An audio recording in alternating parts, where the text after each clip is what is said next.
Dun, dun, dun, dun. Hi. Hello. Let's give this a few minutes to get people jumping on and sharing. Dun. Oh, now I hear feedback. It's okay. I fixed it. Yay. I think.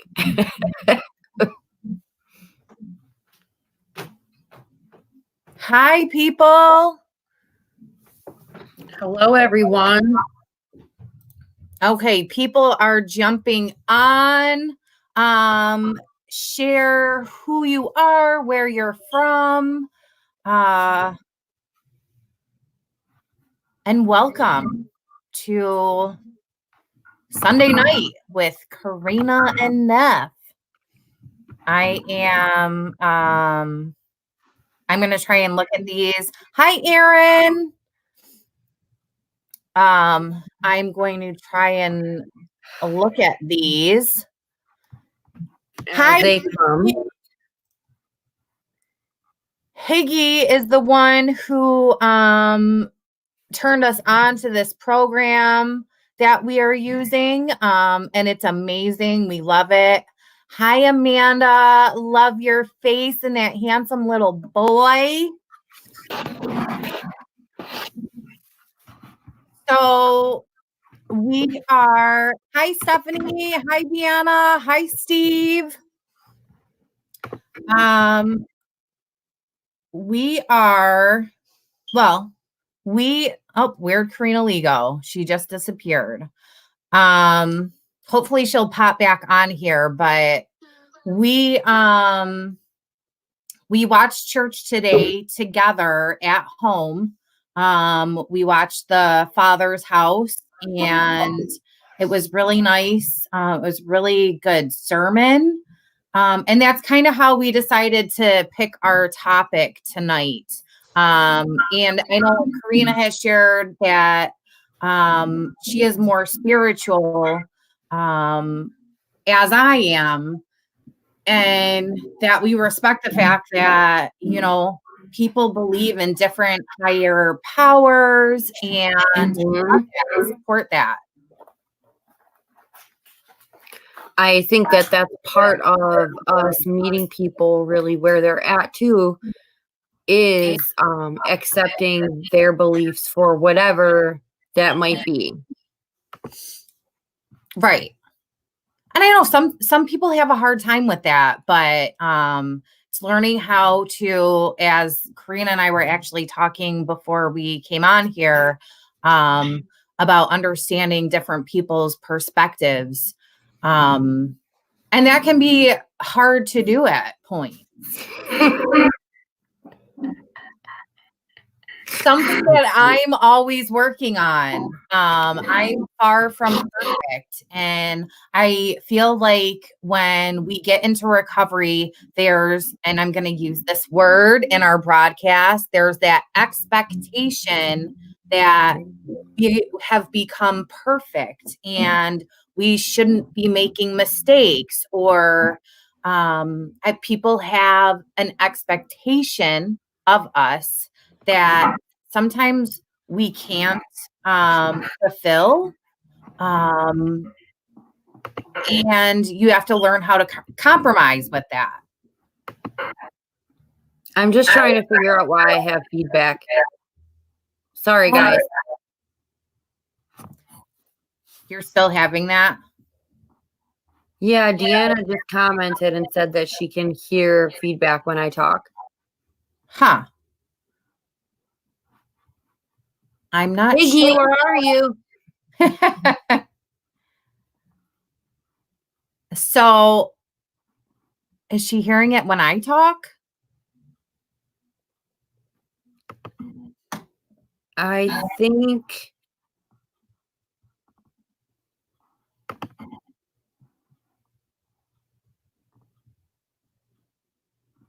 it's just me. Okay. I don't know. A little feedback when Karina talks. No. It's okay. Okay, so Keep going with the topic. Give me a second. okay. Okay. So I'm going to keep talking about during mass today they were talking about expectations and especially in this uncertain time that we are going through, whether you're in recovery or not, it's a lot. It's a lot of stuff for anyone to be experiencing. Um, so, how do we deal with letting go of those expectations or working with people who may have those of you or you have them of someone else? Um, it's challenging. I don't know if anyone else can relate to that.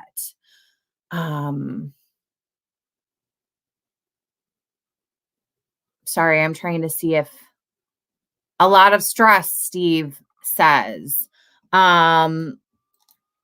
Steve, are you talking about like currently with the situation that's going on or having expectations towards someone or them having them towards you? Because yes, they can cause a lot of stress for ourselves or for the other party, and learning how to communicate those feelings in a positive manner can definitely be challenging, but it's also humbling and healing to be able to take a look at ourselves and how we react to certain things and how others can react, or how we can help change each other's perspective.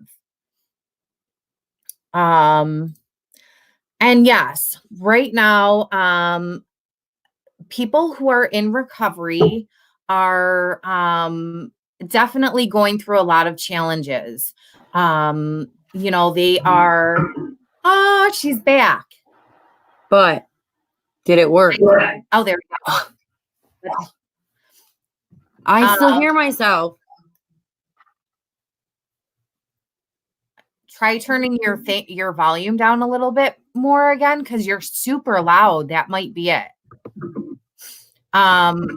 So yes, it's really hard, especially for people in recovery, because even for us to work in the recovery field, we're used to having that one-on-one interaction with people. And that's all changed right now due to social distancing.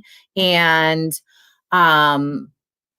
we're all learning how to do things via social media, Zoom meetings, lives like we're doing right now. And for people who are used to going to groups, being accountable to show up to your groups or your one-on-ones, or people who are used to a certain routine, because when we're in recovery, having a routine is really helpful for a lot of us. Waking up, drinking our coffee, going to the gym, going to work, going to a meeting during the day. And a lot of those things are not happening right now because of social distancing and because of people self-isolating, because of the spread of the coronavirus. SGT says, hi. I don't know your real name, but hi. Restricting your activities during the day. Yes, it's super hard. Being stuck at home and then sometimes getting stuck in your own head, that can be the worst place for us to be at times. And making sure that you're utilizing your support network and picking up the phone. And we've talked about this on many occasions, that sometimes it's hard to pick up the phone to call out, or sometimes it's hard to pick up the phone if you're self-isolating. So that's something, that we have to continue to work on. Why does that happen? Why does it become challenging and hard when we're getting, stuck and depressed and feeling anxiety? Why? It's different for all of us. Deanna just said, I just started a group called DBT to learn how to react with what?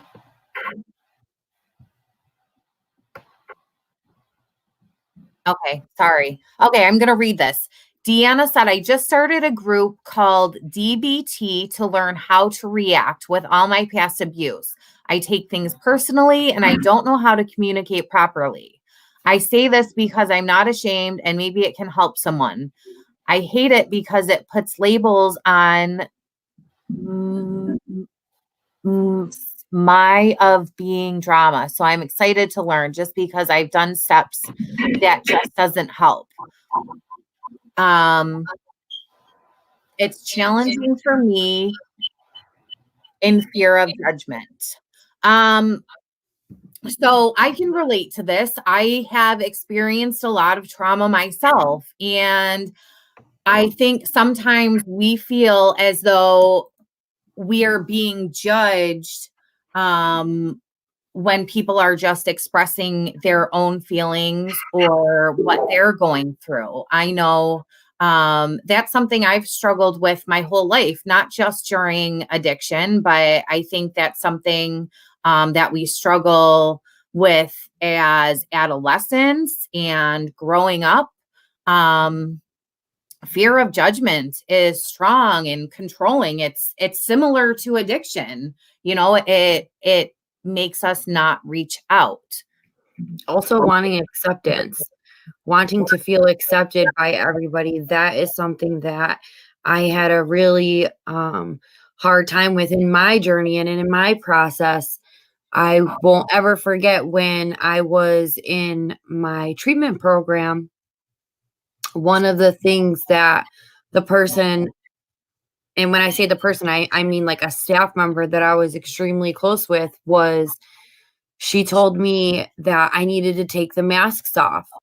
And she was like, people are going to love you. You don't have to pretend to be anybody other than yourself. And I didn't know that because I was so many different people while I was actively using, that I was a people pleaser and I wanted everybody to accept me and everybody to like me. And I had to do a lot of internal work on myself and for myself for that to change.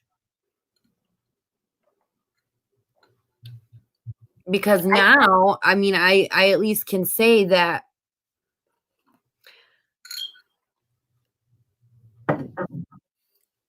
I really do believe that, what other people think about me is none of my business.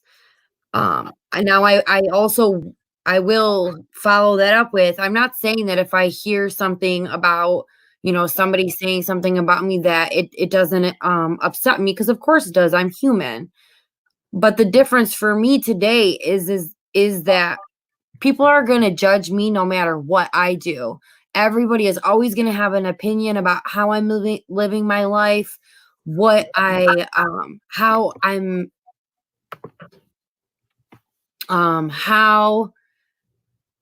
living in recovery, if I, whatever it is, whatever I'm doing. And today I choose to allow them to have their opinion and not let it affect me to the point of it causing me pain. Because not everybody likes me. I know that there's people out there that don't. And if they don't, then, I'm sorry, because it's my personal opinion that I love who I am becoming.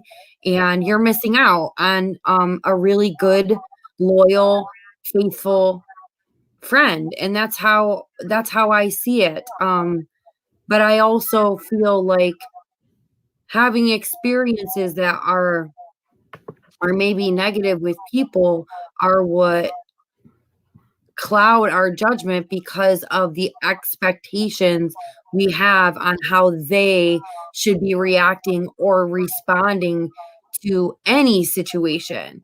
And expectations are really deadly. We expect people to understand, mind read, um, just see your perspective. And it's those expectations that create a whirlwind of challenges in our everyday life. Right. Expectations definitely can be deadly. And learning how to It's really great. express ourselves. Because my thing that I have always done is I've reacted off emotion.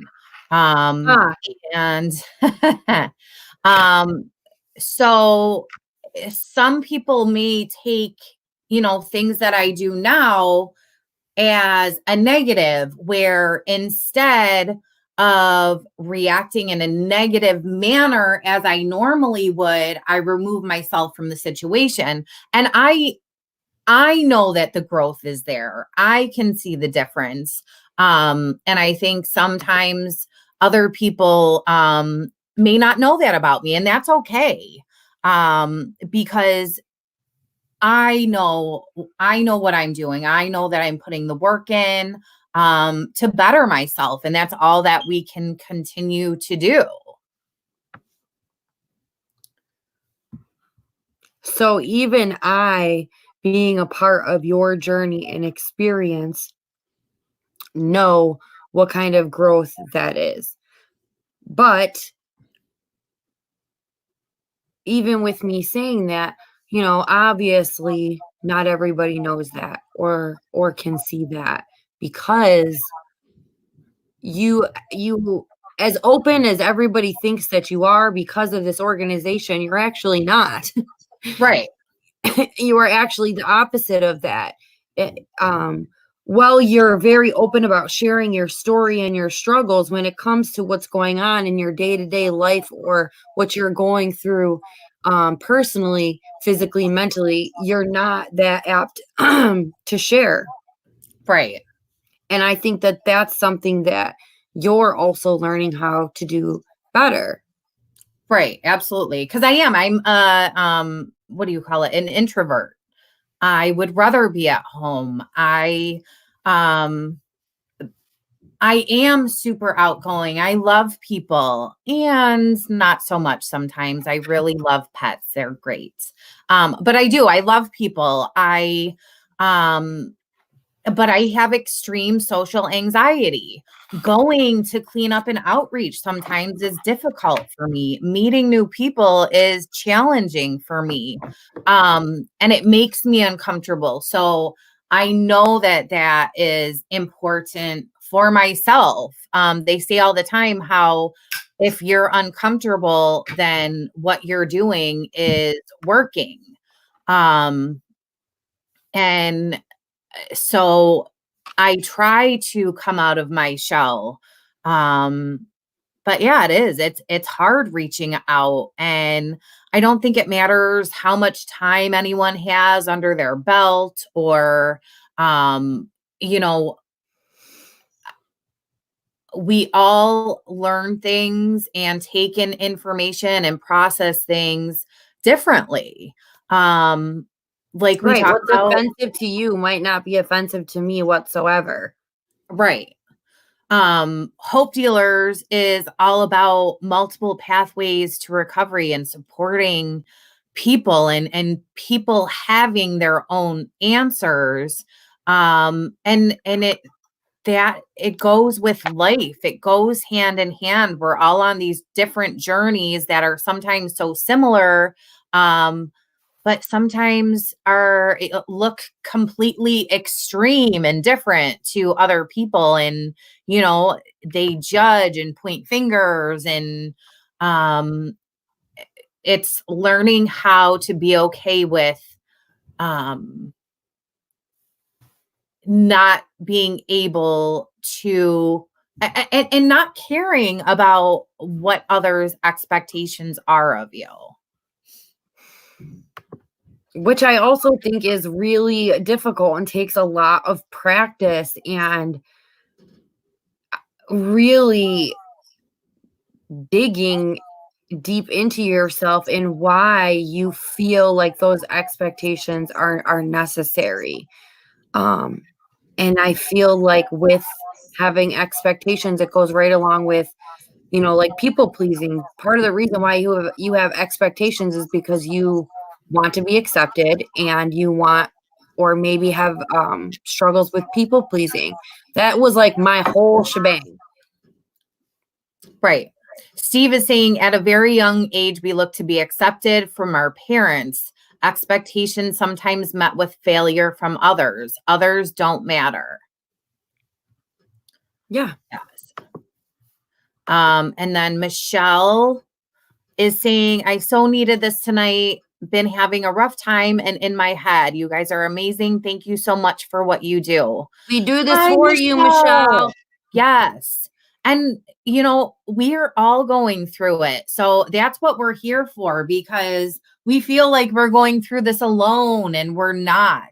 And it's hard because we're stuck at home. We feel alone, but we want to make sure that you guys know we're here for you. You can reach out to me or Karina anytime. So many of us, we are all here for you. Anyone of the Hope Dealers. I'm trying to find there we go, our 24-hour Hope line, 585-633-8690. This isn't just for people to call if they want to get into treatment. This is for anyone to call if they just need someone to talk to, or if you're struggling or need. Sometimes having the conversation out loud with someone else helps you be able to communicate it better and figure out what you want to say better. And that's, or see a different perspective. yes, there we go. I have to pull up this comment so we can explain. Heather is asking if we're not doing cleanups. She can't even imagine how bad those spots are going to be when this is over. And so this is something that has literally punched all of us significantly hard.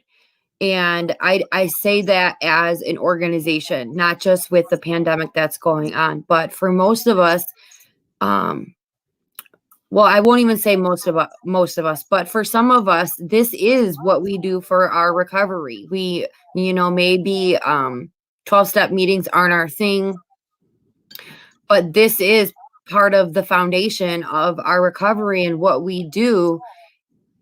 Not being able to do our regular cleanup and outreach has impacted us immensely, which is why we started doing the hosting of the lives. Because unfortunately, it's beyond our control. We're just following the CDC guidelines, just like everybody else is trying to.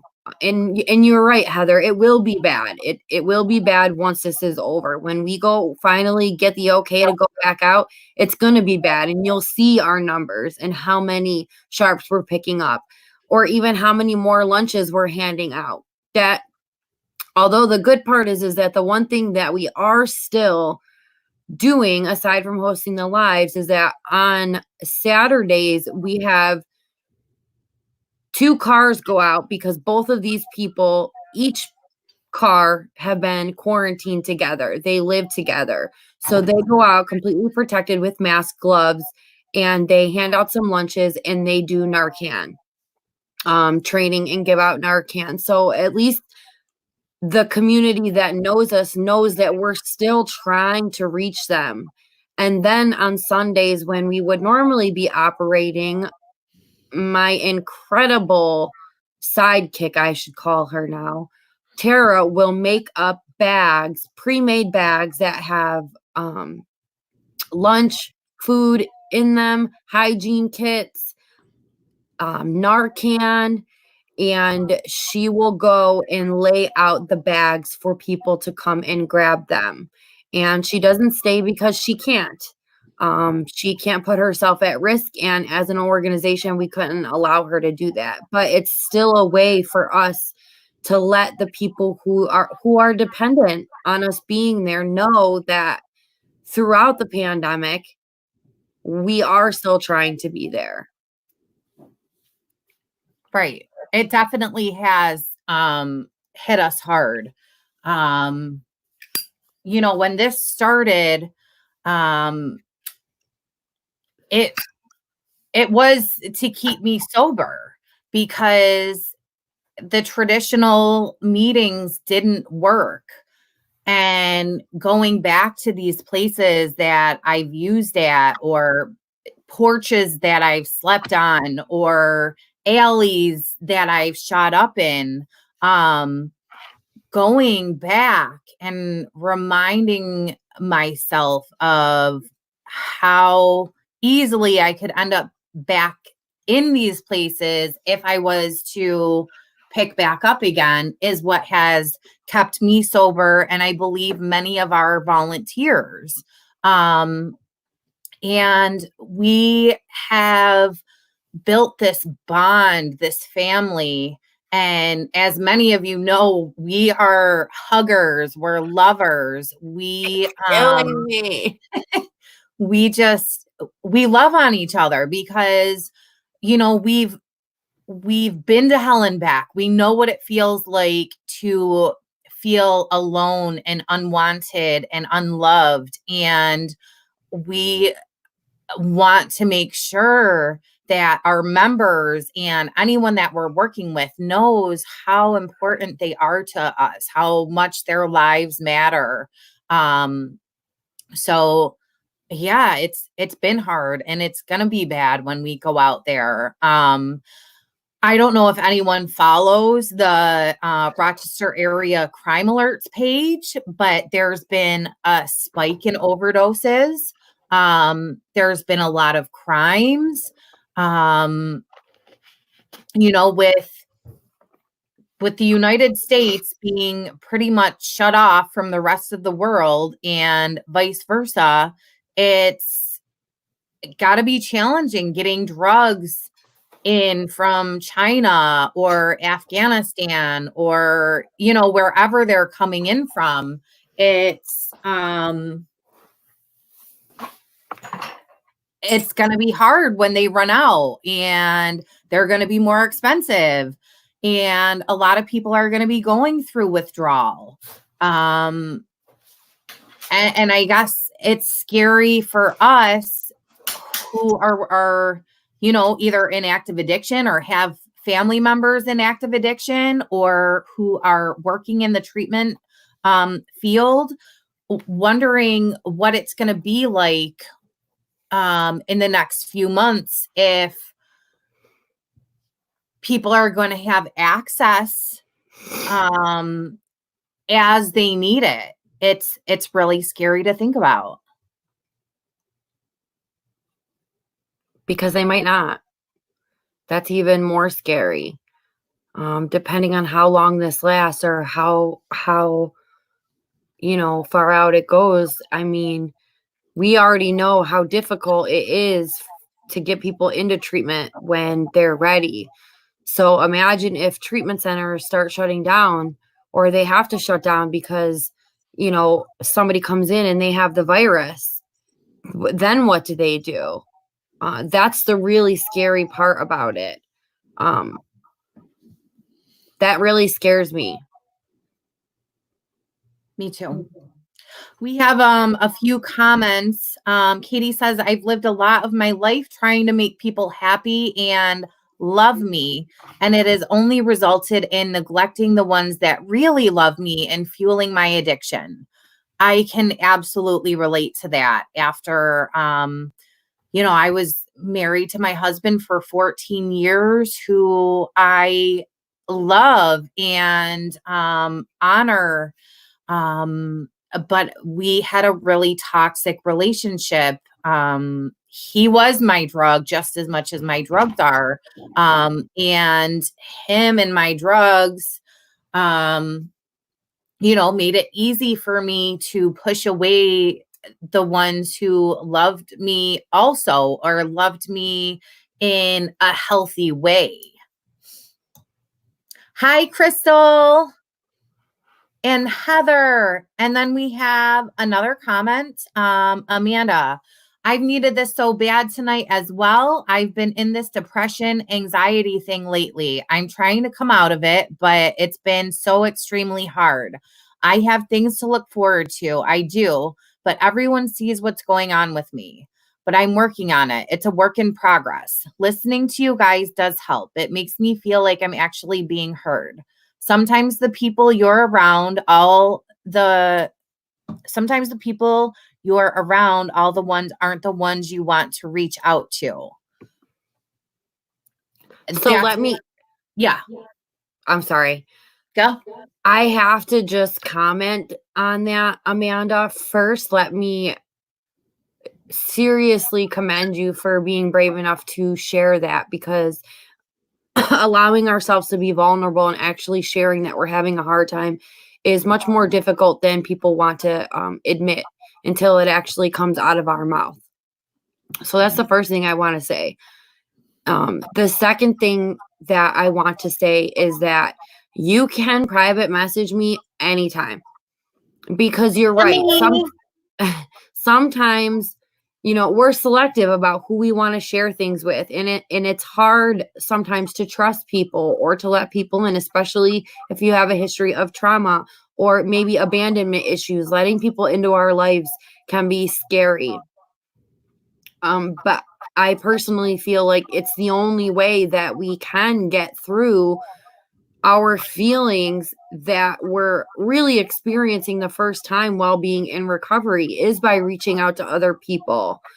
A lot of times I think people hold back because they feel like they don't want to be a bother, but I can guarantee 99.9% of the time you're not a bother. In fact, you might be helping the person that you're reaching out to get what you need to off of their chest, and they might have needed to hear that for themselves. You don't ever really know what somebody else is going through and how much you're healing them by reaching out to them. And also, I just want to say, for anybody that is struggling with mental health, anxiety, and depression, right now, mental health treatment is free because of what's happening. There is a ton of resources out there, but I'm going to give a little shout out to promote where I go, which is FLACRA. It's right on East Avenue, and they are incredible people. So I just feel like I should put that out there, that if you feel the most amazing part about going into mental health is that doesn't mean that you have to go on medication if you don't want to. So let me just say that part first. And the second part that I want to say is that it is always going to be beneficial for you to be able to talk to somebody who is a professional. Because even though I think that those that are in recovery can help those that are in recovery the best, when we're struggling with depression, anxiety, bipolar disorder, borderline personality disorder, schizophrenia, those are things that professionals, where they get to come in. And the beautiful part about going to therapy is that if at some point you decide, hey, this isn't for me, you get to choose not to go. But what could it hurt? Really, what could it hurt to at least give it a try? Right. I hear feedback. Dang it. It was working so good for a minute. Wait, I moved my stuff. So, is it better? No.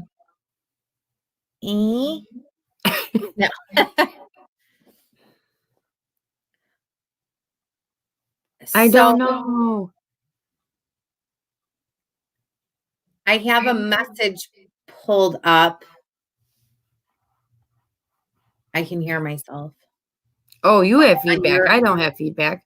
No, I can hear myself on your end. No, I don't. Oh, no, I do a little bit. Okay, so I have this message pulled up though. It's from Steve, and Steve said, my message to people on here. I'm a dad who lost a son. I don't want to see or hear any more ODs resulting in death. I love all of you. You are all very important, whether you believe it or not. Steve, I am so sorry for your loss.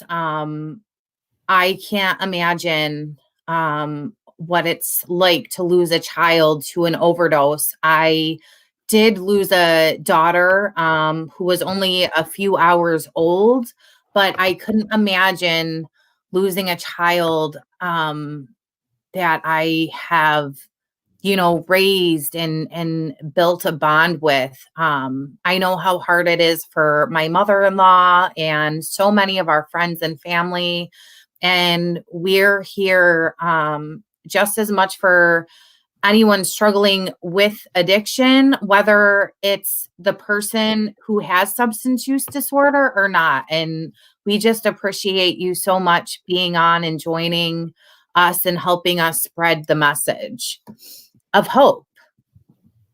And I love that, everyone, there's comments going on in our live between people. And that's what it's about. It's about connecting with others and reaching out to others. Heather said back in December, I found my friend manager overdosed in the bathroom at work and I did Narcan. And unfortunately, it didn't work. I went through a lot for 2 months. That's traumatic. There's no words. You're amazing for one, carrying Narcan and being responsible enough and educating yourself and doing that. And I'm so sorry you went through that. Really sorry. It's terrible to actually experience it. And Heather, again, if you feel like you need somebody to talk to, please reach out to us. I'm so sorry.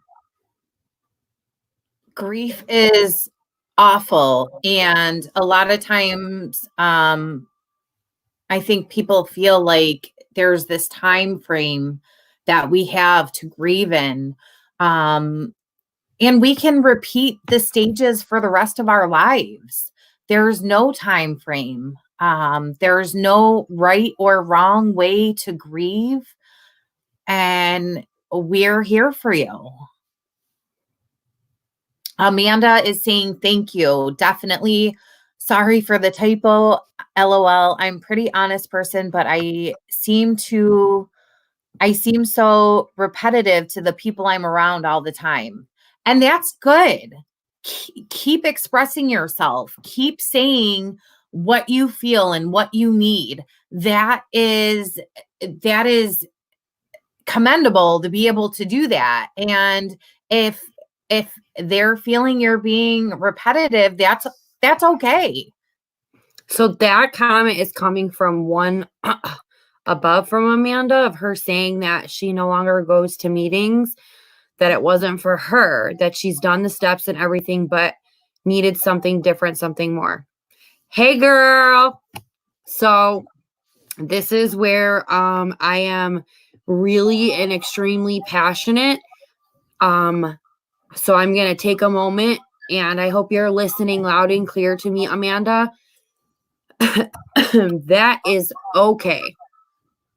The foundation of my recovery began in a 12-step fellowship, and I will forever be grateful for that fellowship because it gave me a very solid and strong foundation and network of people, strong women, and even men in recovery.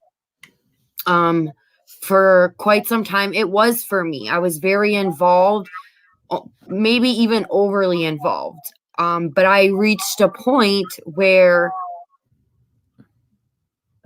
it's not even that I reached a point. It's that I began recovery in Florida. Even though I'm from New York, I was living in Florida and I had been there for quite a few years. I moved back to New York when I had my son. And when I started attending the fellowship, it was like day and night for me. It just was not the same. The connections weren't the same. And not that I would ever discourage anybody from getting involved. I will take you to a meeting if that's what you felt like you needed to do to help you in a situation. However, I also know that the program teaches you that the moment that you stop attending meetings, that you're walking towards relapse. And that's really scary. It's really scary to think that when I started to feel like I wasn't getting what I needed, and maybe I should step back, that I was actually walking towards relapse. And for me, that ended up being the farthest thing from the truth. In fact, I blossomed and grew more in my recovery than I ever had. A lot of people who are involved in a 12-step fellowship only see that being the only way. And that's part of why we are so adamant about there being multiple pathways. Because while I think everybody in the world should do step work, not just people in recovery. I think it's something that every person in the world should do. And I also think that it's not just a one-time thing. Step work should be something that's done on a consistent basis. So me personally, now I just do things different. I still sponsor women. I just sponsor them in a different way because my sponsees felt the same way, that what they were doing wasn't working for them involving a fellowship. So I sponsor women through the Recovery Bible. If you know you have a connection to God and Jesus and you feel like that's the way. And I also sponsor women through the Russell Brand book, Freedom from Our Addictions, because that is the 12 steps. It's just written in a different way that I feel like is more relatable to a lot of people. And Amanda, let me just tell you that Karina and I met via Facebook. She had just came back here. She jumped right in with Hope Dealers. And when she found out I wasn't going to meetings, she told me I was going to die. And she believed that. She was scared for me. And, when I started outpatient too, after I left Loyola, I was told by the doctor at the outpatient I was going to, which was not Hugh Third Oil. It was a different outpatient this time. I was told that if I didn't go on Suboxone, that I wasn't going to make it. And I told them that for myself, if I did go on Suboxone, I was going to die. So I didn't go on Suboxone, and knock on wood, in October, I'll have 4 years sober. Katie is saying, yes, I'm struggling with this right now too. This is a huge part of the stigma is people thinking that there's only one way to recover. And I have so many friends who are a part of AA, NA, HA, and it works for them. And I support the F out of them. But I have not always gotten that back from people. And it's been, hard. I've gotten called a white knuckler. I've, been told that my recovery isn't as valid because I'm not recovering the same way, which, Oh, Katie says, I have the Life Recovery Bible. I love it. What is that? And I told you, how are you? Like, you don't listen sometimes, my love. What is it? Tell me. So there is a version of the 12 steps that's through so it's Celebrate Recovery is all like God based. So the Recovery Bible takes the Bible and breaks it down in ways for us to be able to relate to in recovery. So it takes scripture from the Bible and breaks it down into what we're experiencing in our feelings in recovery. And there is step work through there's step work through that can be done as well. Okay. And here's the thing. Whether you're involved in a fellowship, I'm just going to say it boldly and bluntly. If you're involved in a fellowship and you don't feel like you're getting what you need, here are my suggestions. 1, maybe try going to different meetings because maybe it's just where you're at. 2, maybe try switching fellowships. Or even 3, try something completely different. When we get back up and running, come out to Hope Dealers. Join Recovery Fitness if you like working out. That's a whole nother support network of people. Go to church if you feel like, God is calling to you. Those are all valid methods of recovery.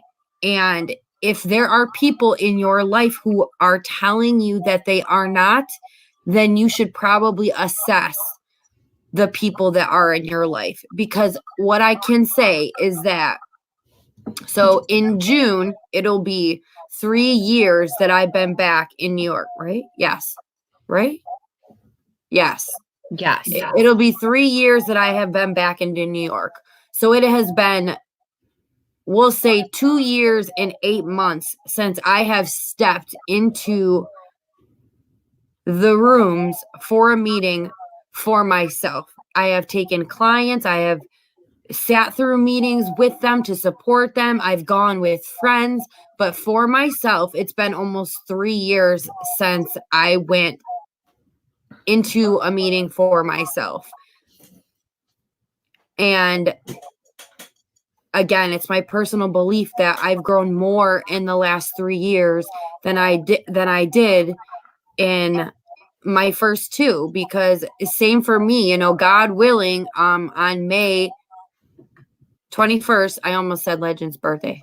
On May 21st, I'll celebrate 5 years. And like,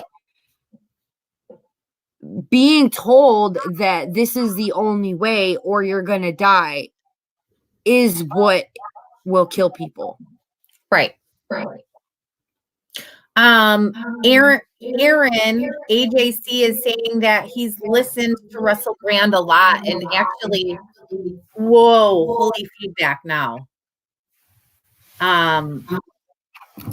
So I have been watching and getting notifications of the Russell Brand lives recently too, on meditation, on the virus, on recovery, and he's amazing. It's really been helping me as well, Aaron. And then Amanda was saying, since I got burned out of the meetings, I was told I was half-assing my recovery, but it's my recovery. It's what works for me. There it is. Yes. This is your recovery. It doesn't matter what other people say.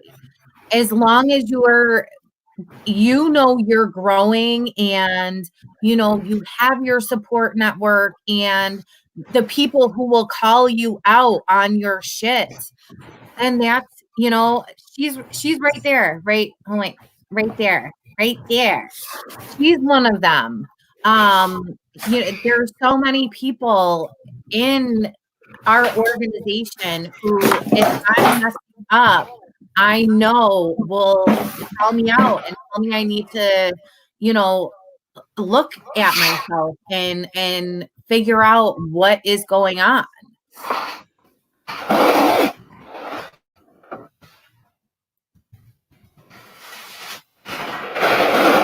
I was trying to fix the feedback. I think it worked. I know. Yay.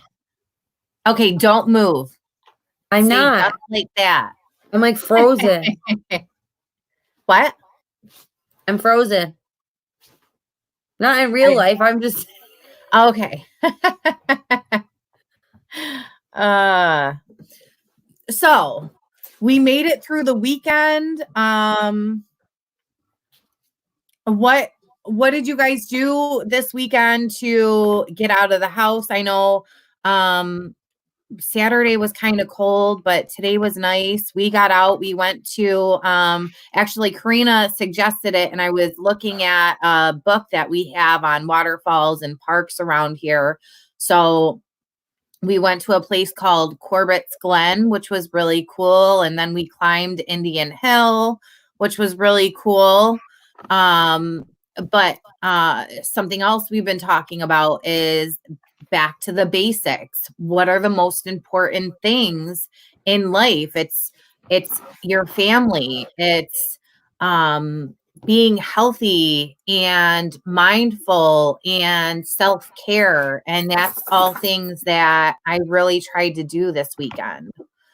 What about you? So we actually finally, wait, was that this weekend? What day did we go to Niagara Falls? That was this weekend. Yeah. You went Friday. We were on a mandated quarantine because my son had to be tested for the virus, which was really scary. He was really sick. Thank God he ended up not having the virus, but he was still super sick. So we still had to stay quarantined. But as an almost 3-year-old, there's only so much painting, so much TV, so much in-house things that you can do. So once Legend finally started feeling better, the first thing that we attempted was just like a little walk around the block. But then we actually took a road trip and went to Niagara Falls. And of course we felt safe because it was in our vehicle, which we spent like 5 hours, throughout the quarantine, going through our vehicles and completely sanitizing and cleaning them. And it was so great. Of course, there were people there, but there was not a ton of people. Like, it wasn't difficult to maintain a safe distance. We did have a little issue with Legend wanting to, like, touch the rails. So a few times I freaked out. But we still got out of the house. Waterfalls are one of it's something that really fills my soul, and I don't really know how to explain it. It's just it's a God thing for me when I am near the water in general, but waterfalls specifically. It's actually like a symbolic thing in mine and my boyfriend Nick's relationship as well. So and then, like I've talked about before, like I'm on a workout regimen because it really makes me feel better. It does not make my body feel very great when it's happening, but it's been more beneficial for me mentally than anything. And then today we actually really wanted to get out and go for a walk too, but we are starting to get ants. So we tore apart my son's bedroom and his playroom, and from top to bottom, scrubbed everything with bleach. I'm talking about like even wiped down every single toy. So that took up a huge portion of our day. By the time we were done with that and working out, like Legend was not gonna be willing to go for a walk, which we were kind of sad about because it was nice out. Right. It was so nice out. Steve says he actually got off the couch and took his first spring walk. And there's a serenity about being around the water. I live on Lake Ontario and love it. Yes. So my dad has a cottage on Sodas Point, and my mother-in-law has a cottage at Sylvan Beach, and being near the water at those places. And then today, when my boyfriend and kids and I went to the falls, that was what? That was all, it was so peaceful, and it's true. There is something about water. That's actually, Karina's going to be eventually getting married on a waterfall, which is going to be amazing. Let me see. We got some more. We have Shandy saying, that's how I feel about sunrises and sunsets. You should try to get to the Charlotte Pier in the morning for a sunrise. It's absolutely serene. Usually hardly anyone out there. Ooh, That's a good idea. that really is. I would love to do that. Me I wonder, too. how early would you have to be there? We just need to look up sunrise for that day. Maybe we can do that and stay like 10 feet apart. You stay on one side of the pier, we'll stay on the other. Totally. Okay. Sounds like a date. Amanda is saying, for self-care, I've finally been able to have quality time with my family. Trevor always works, so we never have time together. So it's just been Trev, me, and the little man. But I do still work. I'm an essential worker, so that's scary. I'm nervous to get my son sick and the rest of my family since I work with the public. It's just stressful. But having these days off, just being still with them has been great. So this is something else we've talked about, being still. And again, I know some people, don't believe in God or have a different God. But for myself, I feel like this has been a sign, at least for myself, for God to tell me to be still, and that it's okay for me to focus on myself and take some time to regroup and be grateful for what I do have. Oh, we have M to the Rock. So for anybody who likes listening to radio, they have the most amazing radio show. I love watching it. They have so many awesome people. He's saying, I am really enjoying reading, walking, and online meetings and spending time with my significant other and watching her record music. She's an amazing singer. If you go seriously, if you go to the M to the Rock page, you will see videos of her. You can follow her. Just do it. Yeah. Soda's Point does rock, absolutely. And Shandy is saying probably around 7 a.m. Oh. I can totally get the kids up by then. Katie is saying, I'm so glad I got to catch some of this today. You girls are a breath of fresh air and funny and beautiful. Good night. Katie, we love you so much. You have our numbers. We're here for you. And all of you, we are here for you guys. Thank you for tuning in with us tonight, and call us. Call our 24-hour Hope line. It is on the bottom of the screen right now. You can call it anytime, even if you just want to talk. If you want help getting into treatment, we're here for you. We really appreciate everybody tuning in, especially to a live that is longer. Sometimes I think that they can be repetitive, but we really try to focus on the topic. We might, go off a little bit, but we try to talk about things that we also are really experiencing in our lives, and maybe our friends and family are experiencing. But most importantly, excuse me, make connection to you that's watching the video, and for you to make connection to the other people that are commenting. Again, this is all we have right now. And if this is all that we have, we're going to utilize the F out of it. So, again, If you're struggling, if you need somebody to talk to, please call our Hope line. It's 585-633-8690. Do not hesitate to private message me or Stephanie. I don't care if your brain is telling you, oh, they might be busy, I might be an inconvenience. Just type the message. You could just write hi. Right. And don't think just because we don't automatically respond, we will. Sometimes things get crazy and it takes us a little bit, but we will. We try to get back to people as soon as possible. And also call us or message us if you have any topics you want us to talk about.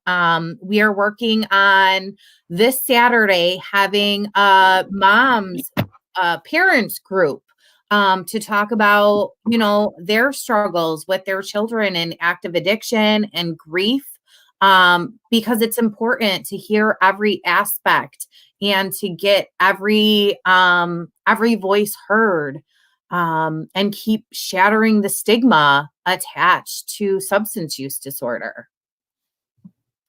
So, with that being said, we love you guys so much. We have some more comments. Amanda, we love you. Michelle, we love you. Deanna, we love you.